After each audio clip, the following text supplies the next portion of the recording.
Salve amigos do Instituto PARAR, tudo bom com vocês? Bom, eu espero que sim, porque logo a gente vai começar a cobertura oficial da NAFA Virtual Experience 2021. Para quem não conhece, a NAFA Fleet Management Association é a maior associação de profissionais de frotas do mundo, fundada lá em 1957, com sede nos Estados Unidos. E é pela grande parceria que a gente já tem com eles aí ao longo dos últimos 7 anos que nós vamos trazer uma cobertura oficial da NAFA Virtual Experience 2021 com as palestras e conversas desse mega evento traduzidas já para o português. E durante esses 4 dias de cobertura oficial, que começam hoje no dia 13 e vão até quinta-feira no dia 16, nós vamos passar para vocês uma seleção feita com muito carinho aqui pelo nosso time de conteúdo das temáticas mais relevantes ao profissional de frotas brasileiro. Então, vão ser 4 dias de palestras e diálogos com especialistas em assuntos como estratégia para transição à frota elétrica, análise de indicadores e segurança dos condutores, substituição de frotas, políticas de frota, enfim, tudo que você precisa para subir o próximo degrau da sua atuação em frotas. E eu tenho certeza que ao final dessa semana você vai estar aí muito bem atualizado, com ideias novas para colocar em prática aí no seu dia a dia. Mas antes da gente prosseguir com a palestra de hoje, com o nosso primeiro painel, eu tenho um recado muito importante para te dar. Você já pensou em ser um profissional de frota premiado pela própria NAFA? Essa é uma possibilidade real para você que está à frente aí de um projeto legal, de uma gestão com altos padrões de segurança, ou às vezes aquela iniciativa inovadora na operação. É claro que eu estou falando do Fleet Excellence Awards Brasil, ou Flexi Brasil. É só você preencher o formulário que a gente está disponibilizando nos comentários agora, contando para nós por que você deveria ganhar esse prêmio. Você tem até 1000 palavras então aí para contar a sua história, contar como é que é a sua operação. Aí a gente pega esse material, traduz, submete lá para a banca da NAFA e você pode concorrer a esse prêmio. Mas corre que você só tem até o dia 17 de setembro para preencher esse formulário e garantir a sua inscrição. Ah, e tem também outra premiação super especial, mas presta bem atenção que essa é um pouquinho diferente. O 100 Best Fleets prestigia as maiores empresas que têm frotas excelentes e que estão à frente da transformação desse setor tão importante, gente? E também nos comentários a gente está enviando agora o link para você inscrever a sua empresa.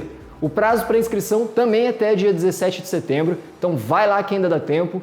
E se de repente você não é o gestor de frotas, mas você é fornecedor ou um stakeholder ali que está alinhado de algum jeito com essa gestão de frotas, incentive esse seu gestor, esse colega seu para participar dessa premiação, que quem sabe esse não é um empurrãozinho ali que falta para essa pessoa receber aí esse reconhecimento tão especial, beleza? Então não perde essa chance e vamos começar agora já o nosso primeiro painel de hoje com o pé direito nos nossos próximos 4 dias de evento. E estreando aqui na NAFA Virtual Experience 2021, a gente vai conferir um tema que já vem despertando a curiosidade de muitos gestores, que é a eletrificação da frota, Optar por carro movido a eletricidade já é uma realidade para gestores, principalmente fora do Brasil, mas esses dias mesmo eu troquei uma ideia com um gestor de frotas, o Eduardo, inclusive um abraço para você, Eduardo, que estava fazendo um levantamento sobre essa possível troca, Então, independente da realidade que a gente tem aqui no Brasil, é importante se atentar para essas possibilidades novas, E é justamente isso que esse primeiro painel vem trazer. O tema é Construindo sua estratégia para uma possível transição à frota elétrica. Vai ser um diálogo com 4 profissionais de 3 empresas diferentes e eles vão levantar para a gente que está assistindo quais estratégias a gente pode adotar nessa situação e como planejar essa mudança, levando em conta tudo que precisa ser colocado na ponta do lápis, quais os impactos no TCO que isso pode gerar. E quem vai fazer essa análise aí em 360 graus dentro do contexto de uma empresa são a Amanda Rogers, vice-presidente de Marketing e Inovação da Mercant Fleet, que vai mediar essa conversa, o Hari Nayar, ele que é diretor de eletrificação e sustentabilidade, também da Mercant Fleet, o Brad Bucamp, ele que é diretor de soluções ao cliente na BrightDrop, e também temos o Jeff Sly, ele que é o nosso diretor de vendas lá da Eneox América do Norte, beleza? E é claro, além dessas questões de sustentabilidade, de tecnologia, tem também uma questão sobre as integrações com a telemetria e outras práticas de segurança e controle que esses carros elétricos eles podem propiciar também, beleza? Então, tá pronto para começar essa experiência? Então vamos que a cobertura tá só no início.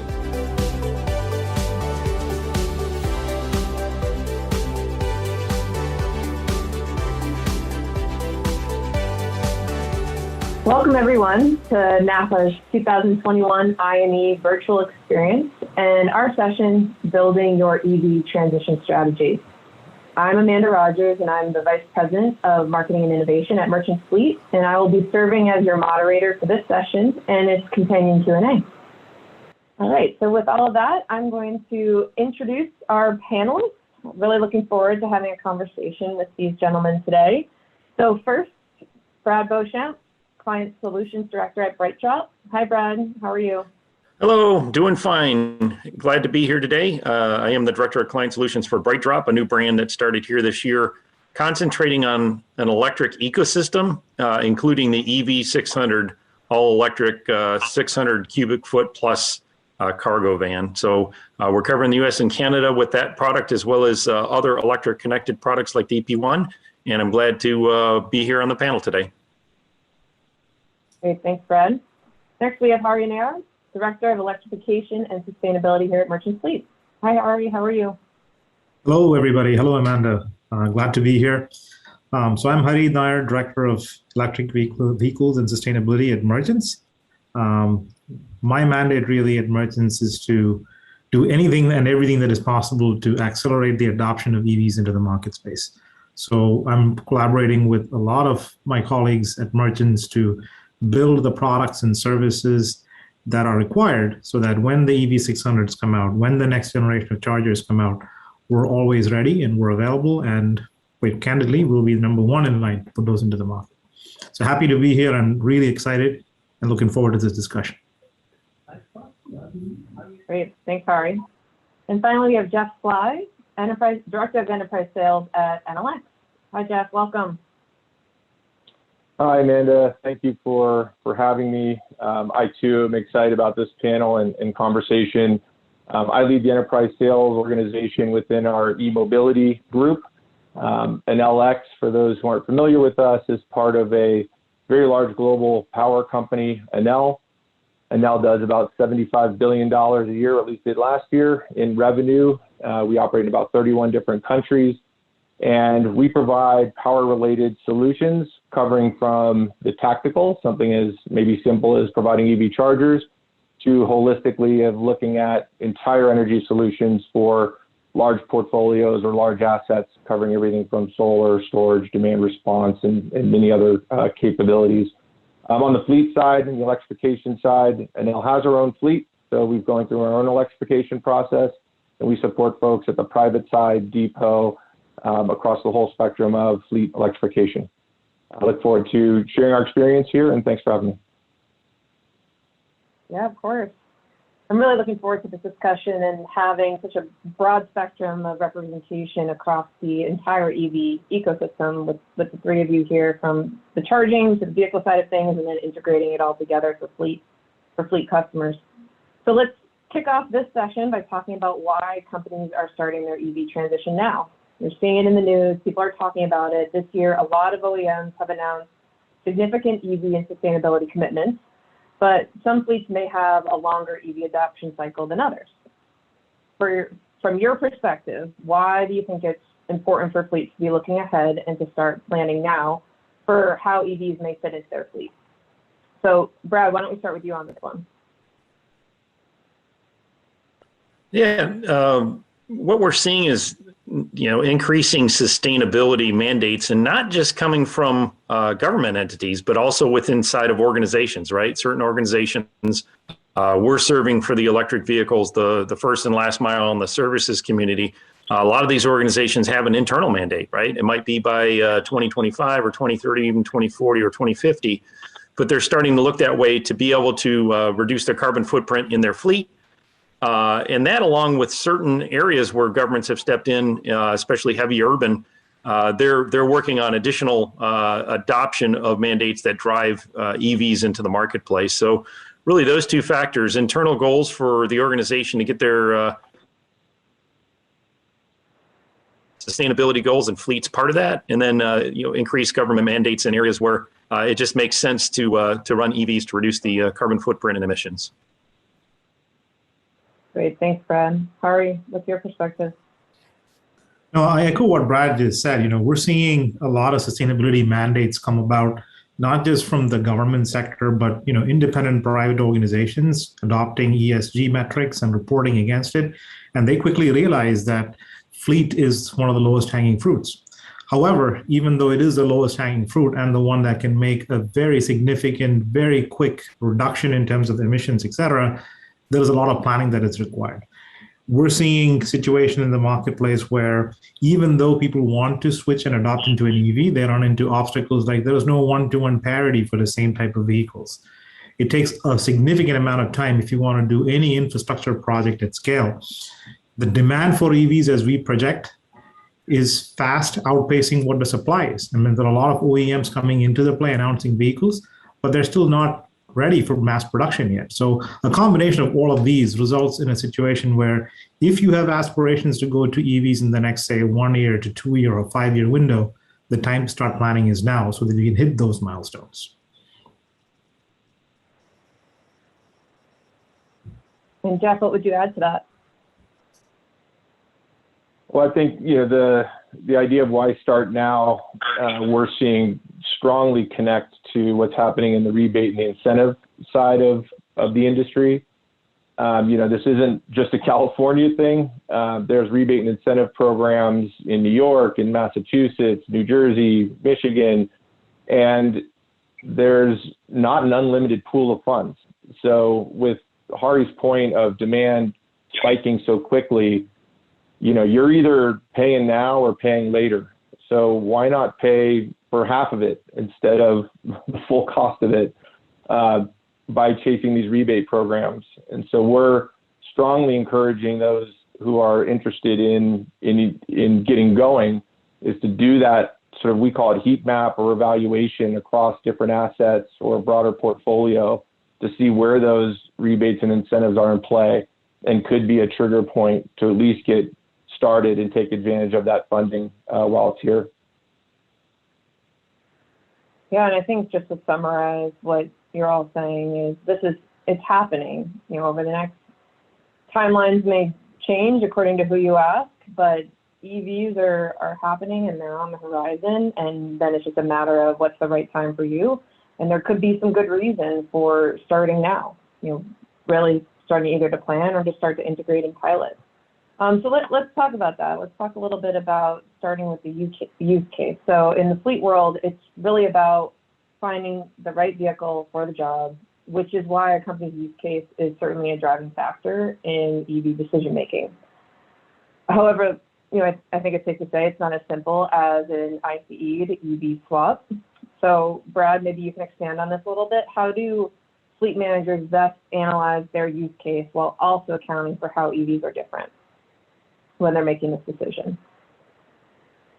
Yeah, I think that's a really interesting fleet concept, because it's not really about just replacing a vehicle for a vehicle, a pickup truck for a pickup truck, or a passenger car for passenger car, a utility vehicle, a van for van. It's really about looking at EV's technology, what it can provide to the fleet, and comparing its advantages on the EV to a regular internal combustion, typically gas or diesel vehicle, right? So you almost have to think of the EV as being different. You're going to find that there's a vehicle you may need to replace, and there may be multiple EVs that actually fit, but each one's going to have its advantages and disadvantages.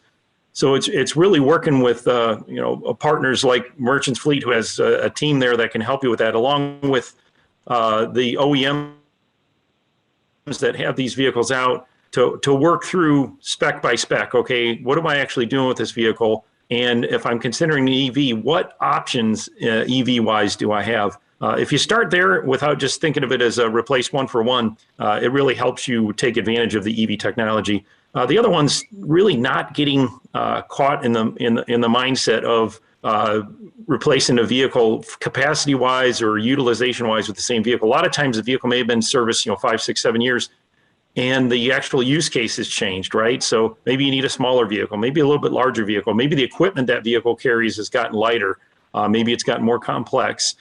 So along with your journey to adopt EVs, it's really looking at your fleet as a whole and starting to look at that replacement, and remembering and keeping in mind that the EV is not going to be an exact fit or replacement for a gas or diesel vehicle, but this is a new concept. We've run into technology before like this. So that's my 2 cents on that.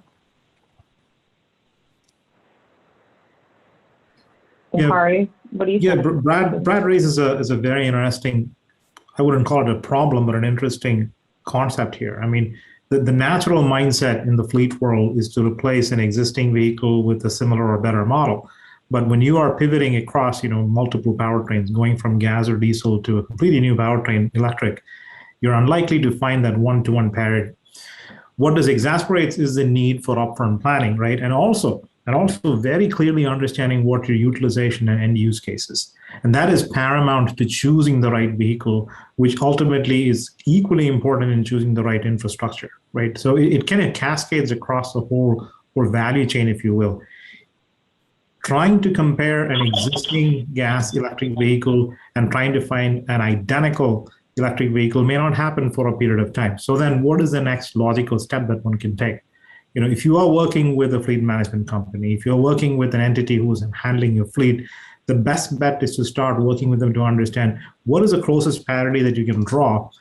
Compare the operational criteria of your existing fleet to what is achievable with your electric fleet for a given set of vehicles. And from there, start to build out, call it a 30,000 or 50,000 foot view project plan as to how you can integrate these assets into your day-to-day operation. Now, keep in mind, electrification is not just all about EVs themselves. There is an equally important part of it, which is building out the charging infrastructure. And that itself brings another set of complexity, which goes hand in hand with understanding how you're using the fleet. How much of idle time do you have? Do the fleets come back to the same location every single day? Do they have hybrid operational modes where they go home and also come back to a depot? All of these have to be factored in to create a really robust plan that then becomes executable to lead to electrification. Yeah, and you hit on a really important point that we talk a lot about even here, Hari, with our clients, where once someone opens up the EV discussion, the next question is always, okay, how do I make charging infrastructure happen? And what's interesting to me is that we're talking about fueling it's almost a new paradigm, fueling in a different way, in a different location. And Jeff, you're probably the best person to speak to this.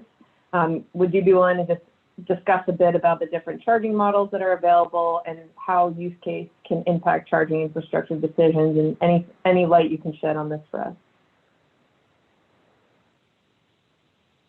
Yeah, well, I think Hari brings up the key point, which is really understanding that use case of the vehicles, because that is going to influence what charging infrastructure makes the most sense for that use case. We see customers all the time coming to us saying, they need fast charging infrastructure put in place, or they need the slower level 2 charging stations put into place because they want to save on cost. But in those particular instances, they actually would not have supported the vehicle use case for those particular locations. So naturally, you have to understand, are you looking at residential charging for take-home fleet vehicles, workplace charging for employees or guests or service and maintenance vehicles at the workplace? Are you private charging? Are you public charging? Is it for depots and larger fleets, so larger type vehicles? And what do those dwell times all impact what the infrastructure requirements are for charging? And what this industry is challenging organizations to address is, they may have had a multi-site, a workplace campus that they're electrifying, and they kept their vehicles in one particular location, and they say, okay, well, this is where we're going to put our EV charging infrastructure, but they may not be any electrical infrastructure there. So that might be multi-million-dollar electrification project, whereas a building, a quarter of a block down the street actually has a bunch of excess capacity. And so now it makes sense to actually completely reinvent the infrastructure and use that building for the electrification hub, if you will, of that fleet, and keep the other location for something different, for a different use case. So the infrastructure and the costs involved, and in many cases having to bring utilities to the table to support that electrical sort of upgrade, is a key consideration when you're looking at electrification, and making sure you're now understanding what is that growth expectation at that site. And now we have storage solutions, solar, and these other opportunities to evaluate and reduce load and electrical cost impacts, which may come into play for these larger fleet electrification type initiatives. So it very much is a different model, a different way of thinking. And before anyone can really take on, this transition to EVs, it's that fleet assessment that Hari's doing, but you can't rush into the infrastructure either. Like, you really got to understand what is actually needed for those sites that are being electrified for the use case of those vehicles. And kind of matching those pieces together is not basic science. Like, it takes some expertise and thought leadership to actually figure that out. So we strongly encourage folks to, take that time and be diligent around understanding the electrical infrastructure, strengths and limitations of where they're electrifying, and what the growth plans are, before they fully start getting rolling with their programs, because you can end up in some false starts. We've seen it across many customers who sort of rushed into it. Yeah, and Jeff, do you have any examples or of companies that you've worked with and some of the success stories or places where people have successfully implemented charging infrastructure, or leveraged rebates and incentives, things like that? Yeah, well, so I guess the piece that connects to this, this path of taking on charging infrastructure is certainly on that rebate and incentive side, because I'm talking about all of the cost impacts, and people might get scared about trying to electrify some of their locations. Well, what's exciting about the transition right now is there's many sort of municipal and utility and even state-related programs that are helping fund the electrical infrastructure. And so we've had, and these are programs like Cal EVIP, if you've heard of that. There's NYSERDA, there's Con Ed, who you can actually stack those programs. And we've pursued programs in all these different states on behalf of our customers. And one specific example I can give you is for a corporate office building that was looking at putting in just 10 charging stations. They needed over $100,000 in electrical infrastructure upgrades just to put 10 charging stations in. Well, through one of the rebate and incentive programs, we were able to cover almost 70% of those costs in order to make that project viable.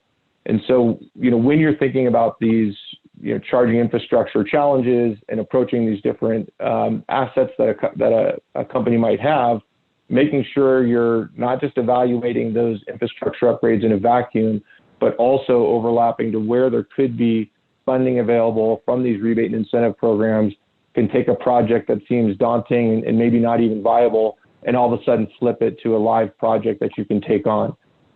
So absolutely, that part of the industry has been a key catalyst, frankly, to support this charging infrastructure, challenge that folks are facing. Yeah, clearly there's opportunity there. Thank you for sharing that.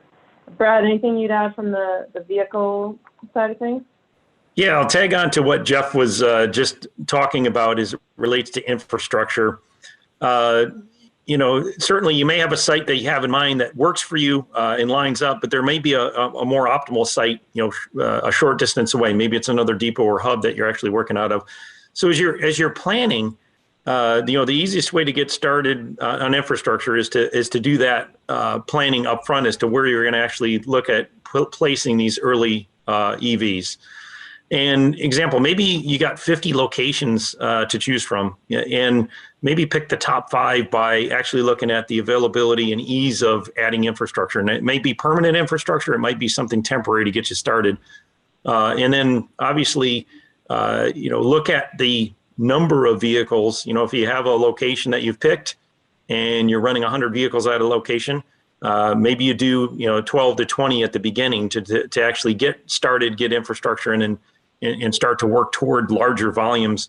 It's imperative that you get your local utility involved, because the rebates and incentives and all that, as well as the ability to actually install the infrastructure, they often have the expertise. Many times they've been working with others in the area that have been putting electric vehicles, EVs in their fleet as well. So that's definitely a great first step, because it can have some lead time.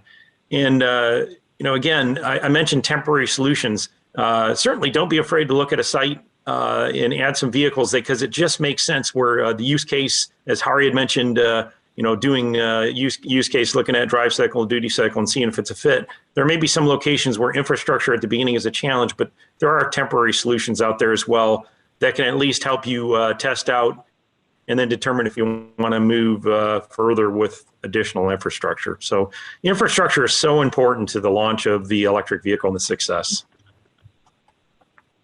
Yeah, and I think one thing I've heard consistently from each of you is about the collaboration that needs to happen, the different players, and they may be, to that point, different players than have been involved in fleet discussions in the past. And when you're talking about working with utilities and working with landlords and things like that, we've seen that as organizations start to have this conversation, with all the moving parts and pieces they need to account for, adopting EVs is just not something done in isolation. And so why don't we start with you, Hari, just speaking to all the different relationships that are out there. Can you talk a bit about which partners that companies with fleets want to make sure they bring to the table early on in the process, and why, and how to do that?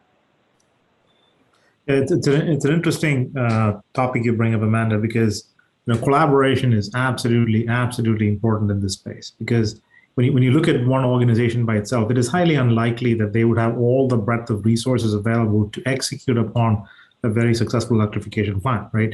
I mean, look at the panel spread that we have here. We have representation from some of the best utility energy companies, through Jeff and NLX. We have some of the best automotive capability through Brad and the EV600 and BrightDrop. And then here's a binding glue, and as an FMC partner, we're in the mix as well. So when I look at the partnerships and building it out in this space, I take a view of looking outwards and also looking inwards, right? Looking outwards, if you're a client trying to bring electric vehicles into your fleet, bring electrification into your fleet operations, then you're best if you're going to start partnering with, ideally, someone who's done it before. But if you can't do that, if you can't find such an entity, then start working with an OEM of your choice. Start working with an FMC, if that is the direction that you want to go. Start working with the utility company and start working with someone who has the charging stations and equations and software, sorry. Bringing all these parties together in itself is a big challenge, because that is the kind of skills that you want to ultimately get you a really good EV adoption plan. Now, you also got to flip the mirror and look internally within your organizations. Jeff touched upon the value of some of the incentives that are out there today, but will your corporate structure even allow you to realize some of those incentives? If it's a tax benefit as opposed to a grant, there may be restrictions. So you got to bring your finance team along the ride. You have to bring your facilities folks into the ride. All of these parties are equally important, because the number of pieces of the puzzle that have to fall in place are so important that it is not possible for just one person or one organization by itself to embark on this mission. Yeah, well, I mean, Hari's point, I think, could not be stressed more. We are constantly seeing the value of customers talking to other customers or folks who have actually already engaged in these types of efforts. Although the industry is still certainly considered new, there's a lot of first movers who are already well underway, or early adopters even. And for folks who are trying to get into this electrification path, there are places to go with proven expertise and experience to learn from. We actually just recently, last month, there was an announcement with Biogen for a take-home fleet program, and we helped broker a call with them and another customer that we work with to help them understand what the trials, tribulations, opportunities are with their program. And it proved to be hugely valuable for them to learn from, a customer that's already doing this work, to make sure that they get out of the gates with a successful program straight away. The other thing we see too is a lot of electrification initiatives are being kind of top-down driven, right? Whether it's a C-level executive who signs on to the EV 100 or becomes part of the Series Electric Vehicle Alliance, and to start making commitments around electrification. And as those filter down to the organization, we're seeing a lot of cross-functional department heads who are taking on the project not even know what the order of magnitude is to take this on, right? Is this a $1 million initiative, $10 million initiative, $100 million initiative? And so again, bringing that knowledge, even if it's order of magnitude knowledge from like, here's what we've seen with this type of company taking on this kind of initiative, we find is hugely important for organizations to then share that knowledge cross-functionally and then come up with the right game plan. Like, okay, here's what this is involved. Here's generally what the costs are going to look like. Here's the operational challenges that we could experience. And that helps form what an actual viable program or plan starts to look like, and does include all the members of the village to do so. Yeah, I think tagging on to what Jeff just said, we've got a lot of pioneers out there as well. You know, as he mentioned, you've got some organizations that are just starting to look at this and saying, hey, this is the way we need to go, and we're going to charge that direction. Part of that village is, like NAFA has resources through the fleet managers throughout the organization that have started adopting EVs. And you can look at the early pains of a couple of decades ago when this was really fledgling technology versus where we're at today, right? You just roll forward a decade and change, and here we are. It's great to be able to listen to those stories, understand the pain points that you're going to go through, even though they're getting easier as more and more adopters are out there. So it's great to use those resources from those that have already been there. You may even have and be up against, maintaining equipment in the vehicles, right? As part of being managing the fleet. Are you ready for that? Have you gotten that portion of the village, either your own internal maintenance staff or the service centers, independent or dealers that you use to be able to service your vehicles? Are they ready for this? And certainly connecting the dots on that, having those conversations, and really kind of looking at this as a holistic implementation project will help make it easier. But again, I can't stress going back and learning from some of those that are actually and have already done this and have gone through it. Once they get there, and they'll tell you and attest to it, that it gets smoother and easier, just like any other transition. And it's really great to accomplish the goal of getting EVs integrated in your fleet when you start to get more seamlessly to happen. So that's my. Yeah.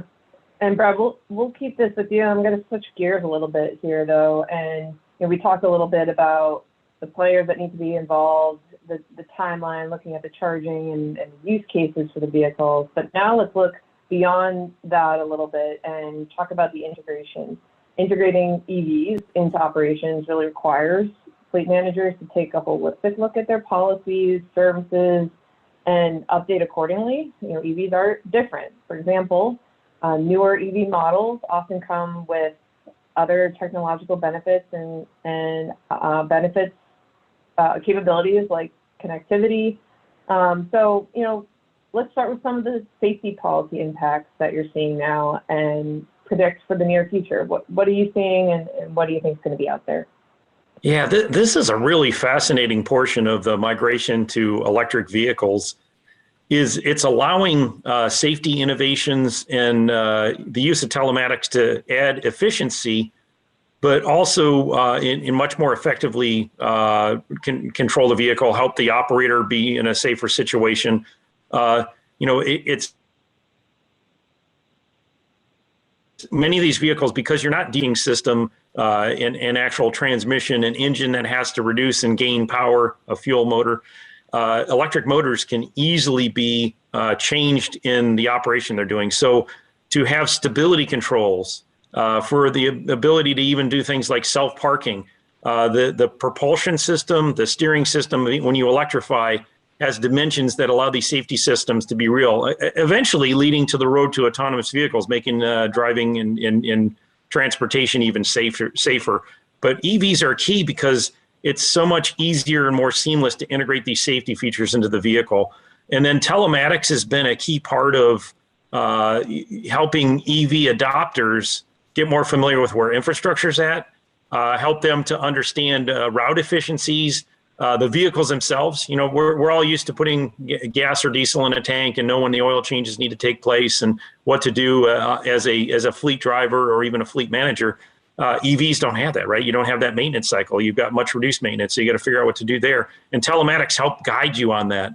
They help make the vehicle more efficient, more safe, and easier to use. So it also helps with reducing the number one fear in EVs still is range anxiety. Obviously, there's much longer range EVs that are out there today.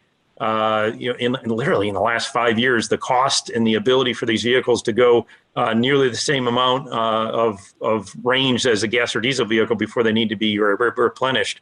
It's getting close to being on parity. But telematics helps, again, help you manage that in an easy and more comfortable way, helping you to move forward in your EV adoption.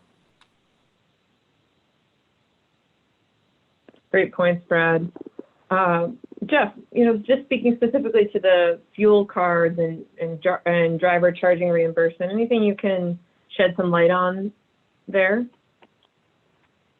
Yeah, I mean, the challenge we have is, unlike the Voyager WEX fuel cards, we have one place to go and you can have a single reimbursement tracking process, if you will, with those cards.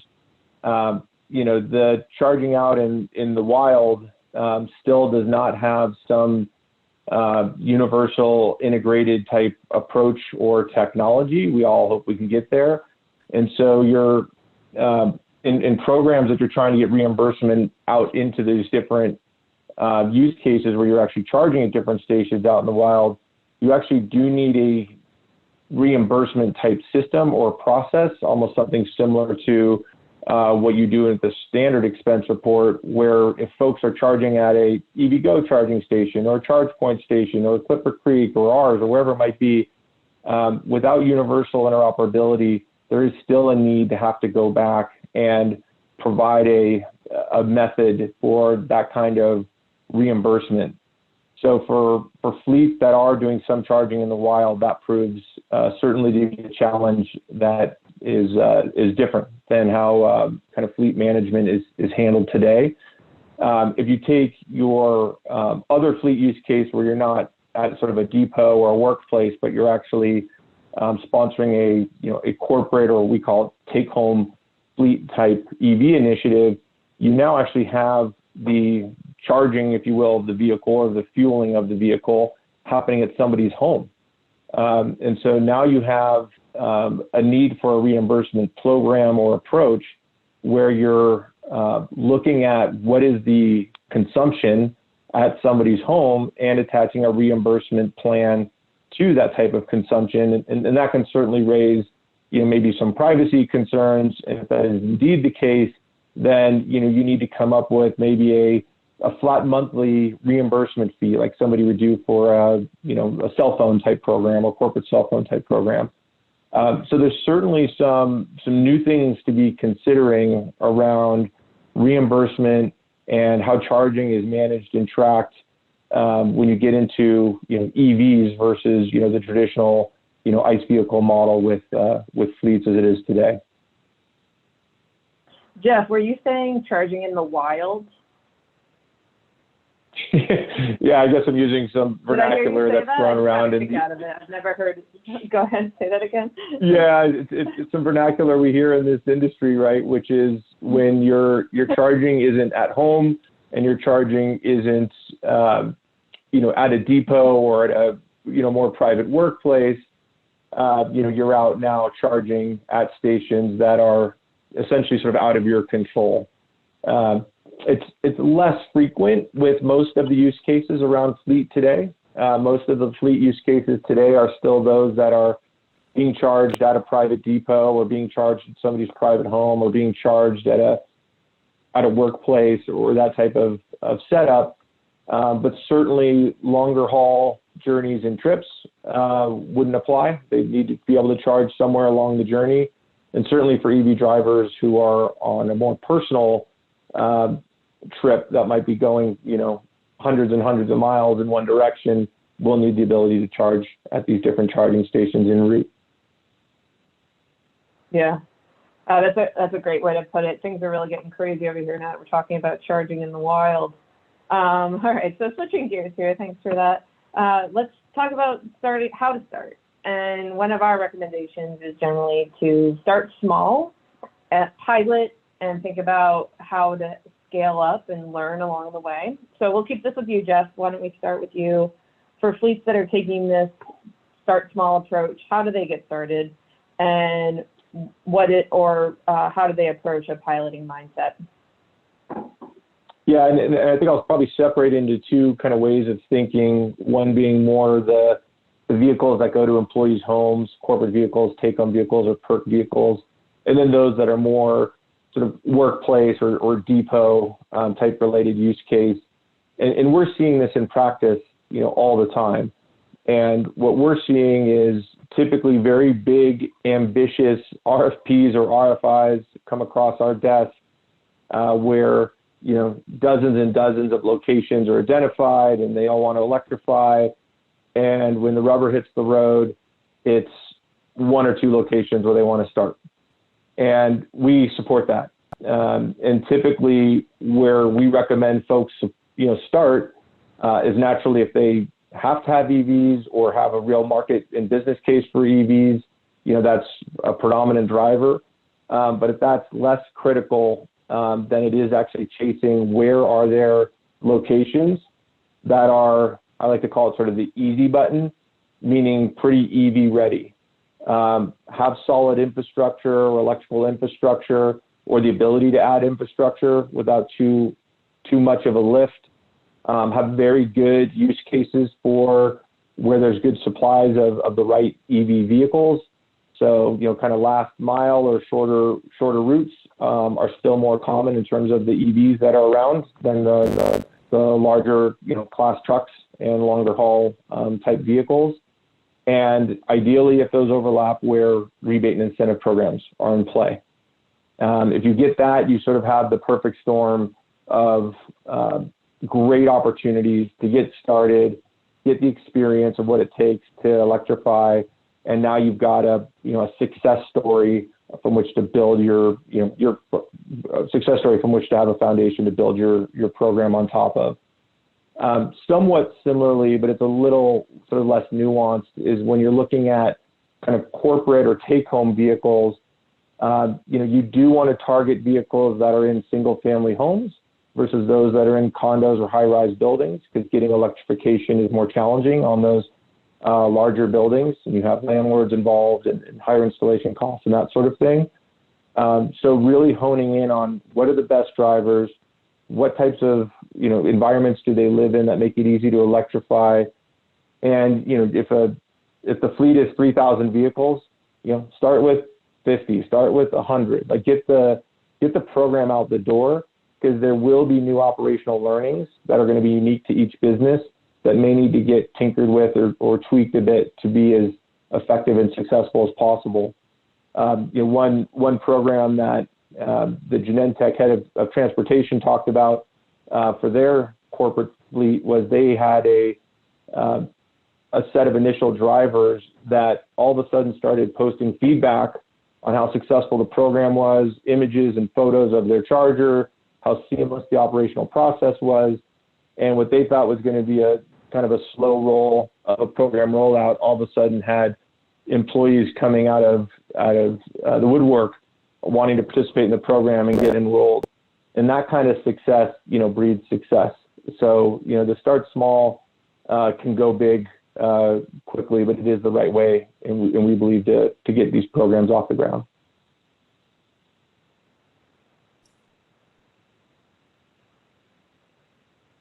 And Hari, your thoughts first? I think Jeff hits upon a very important detail that, success has to breed success in this field, right? What would we as an FMC typically coach our clients coming to us with aspirations of electrification is, we work with them to try and find a sweet spot. And the sweet spot is not really a pilot which is absolutely guaranteed to find success, but it is also not the one that is the most egregious use case of all the different use cases they have in their fleet. Now, you try to find a common ground in it, which gives you two real things. One is it gives you a very good chance of success, but it also gives you an equally good chance of being able to test the vehicle and the infrastructure in its intended use case. And the intended use case is really what that particular client's operational criteria is. If it's a parcel delivery company, they have a particular operational mode, whereas if it's someone who's hauling, heavy equipment and heavy cargo, it's a slightly different mode. So try to find a particularly sweet spot application where you can actually insert the vehicle, you can insert the charging infrastructure, change the processes on how you are charging, how you're reimbursing the drivers, how you are, to paraphrase Jeff, going to charge in the wild, if you will, right? Do all that so that you can learn from that experience, because that experience is what is going to be the key inputs going into larger, more enterprise-wide electrification initiatives. Now, conducting a pilot is usually, one of the first steps that people come to us about, saying, hey, we want to do a pilot. We try to coach them into, let's do an applications test rather. And it's a key differentiator here is that the objective of these pilots and tests is really not to test the performance of the vehicle per se. It's to assess the fit and the operability of the vehicle plus the charging infrastructure into what that particular business's operational mode is. A lot of people come to us to say, okay, we're going to put, 100,000 miles on the vehicle or 150,000 miles on the vehicle to see how it holds up. Is that the right approach? Or should you be more focused on, okay, we're going to put this vehicle to a normal use case on a daily route that, sees a good amount of utilization and then learn from that. That's a fundamental choice that organizations have to make. And we try to coach them into that, because understanding that application fit and right sizing the vehicle for that is absolutely critical for success. Okay. In our last few minutes here, tons that we've talked about, we've covered a lot of ground. As we wrap up, why don't we have each of you just share a few final takeaways or thoughts for our listeners. So, Hari, let's keep this one with you. What's a final thought from you? Well, start planning. Start planning and start your efforts to build out a plan. I mean, it's easier said than done. Even though your time horizons may be out there, 2023 to 2025, which, looking from a calendar perspective might look protracted and long, I can't emphasize the need to start planning and then start to move towards the plan. And this is where, as I previously said, building out that coalitions, building out that collaborative partners becomes absolutely key, because even those steps take so long. And when you factor in, things like utility upgrades for charging infrastructure, timelines can quickly slip by your hands. So start planning. That is my single biggest takeaway here. Yeah, and I'll tag on to what Hari just said, and certainly, learn it, study it, link up with the experts, right? You've got experts out there to work off of, to start working on EV implementation. Again, it's not new stuff. Electric propulsion's been around a long time. So why now, right?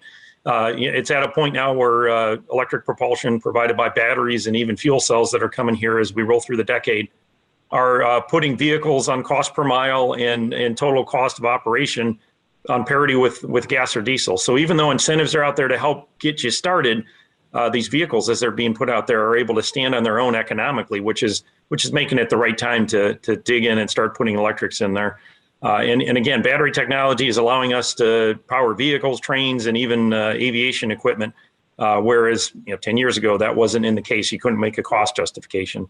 So it's going to be there. It's the time to start looking at it, and you've got lots of partners. So here it is. It's the future. Embrace it. And Jeff? Yeah, put us to work. If you're looking at getting started, there's a lot of folks, ourselves included, but the other panelists here, who are engaged in this, have successful projects executed in this space. Ask us to get you information, get you connected to other customers who we know who have had success in the use case that you're evaluating, and we will be able to accelerate your path to success and adoption rate by providing that knowledge sharing. And even if we aren't on the phone with you or in the meeting with you, if we connect you with other thought leaders, that's just the village side of it that'll make us all more successful with these programs. Wonderful. Well, thank you all for participating today. Really enjoyed the discussion. This is the end of our recording, and on behalf of NAFA, I want to thank our panel again for your time, expertise, all of you for joining us today who are listening. E aí, gente, o que vocês acharam do nosso primeiro painel? Legal, né? Amanhã vai ter muito mais e durante esses 4 dias nós vamos ficar muito conectados para assistir a mais apresentações como essa. Então aproveita para usar o link que a gente está disponibilizando nos comentários para salvar na sua agenda os próximos dias da nossa cobertura. Aí é bom também que você já vê qual tema te interessa mais, coloca uma notificação no seu celular antes de começar cada painel, né? Enfim. A gente vai se despedindo logo logo, mas antes eu tenho um recado muito importante para te dar, que mês que vem, dos dias 19 a 21 de outubro, a gente vai ter a nossa Conferência Global PARAR, um evento incrível que a gente está preparando para você e mais uma vez contamos com a sua presença lá. Vai ter um ambiente online super interativo para você fazer conexões, conhecer profissionais, parceiros e muito conteúdo exclusivo. Inscreva-se já utilizando o QR Code que está na tela ou o link aqui nos comentários e vem com a gente mais uma vez escrever um novo capítulo na história da gestão de frotas. Eu espero vocês lá. E aproveitando também, acompanhe a gente, as nossas mídias sociais aqui do Instituto Parar, tem também a nossa Parar Review, que é gratuita, e os links estão no chat, ok? E é isso, gente, a gente vai ficando por aqui, eu espero que todos tenham gostado do nosso encontro de hoje. A gente se vê amanhã no primeiro bloco das 10 da manhã e no segundo às 16h30, beleza? Até mais, tchau!